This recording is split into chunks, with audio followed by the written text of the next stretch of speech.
მწერალმა და პუბლიცისტმა ნაირა მარშანიამ საზოგადოებას 4 ახალი წიგნი წარუდგინა. გამოცემების სხვადასხვა ჟანრისაა. მათ შორისაა საბავშვოც, რომელიც 7 წლამდე ასაკის მკითხველზეა გათვლილი. აქვეა თარგმანი მოგონებები. ნაირა მარშანია საქართველოს მწერალთა, ხელოვანთა და საზოგადო მოღვაწეთა საერთაშორისო აკადემია გულანის პრეზიდენტია. იგი 14 გამოცემის ავტორია. თავისი შემოქმედებით ქართულ-აფხაზური ურთიერთობების გაუმჯობესების საქმეში შეტანილი წვლილისთვის საქართველოს მწერალთა კავშირის თავმჯდომარემ მაყვალო გონაშულმა ქალბატონ ნაირას მშვიდობისა და სიკეთის ელჩის წოდება მიანიჭა. მწერალთა სახლში გამართულ პრეზენტაციაზე შემოქმედი ქალბატონის ფერწერული ნამუშევრებიც გამოიფინა.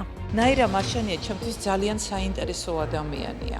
ძალიან მრავალმხრივი შემოქმედი გახლავთ და აი ის წიგნი, რომლის პრეზენტაცია დღეს გვაქვს, მე მისი წინასიტყვაობის ავტორიც ვარ, რედაქტორიც გახლავარ და მე ვფიქრობ, რომ განსაკუთრებულად საინტერესოა როგორც მხატვრო დოკუმენტური პროზა.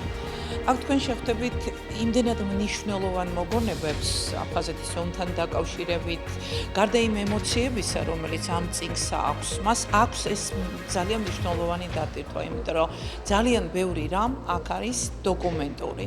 მე ვფიქრობ, რომ საინტერესო შენაძენია ჩვენი მწერლობისთვის და ასევე ჩვენი მეხსიერებისთვის. დღეს არის ქალბატონი ნაირა მარშანიას 4 წიგნის წარდგინება.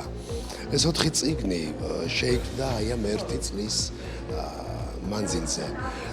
რამდენად ახლოს არის ქალბატონი ნაირა მარშანია ჩემთვის, თუ შეიძლება რომ აი ასეთნაირად თქვა, მე მაშინ სიამოვნებით და სიამაყით ვიტყვი.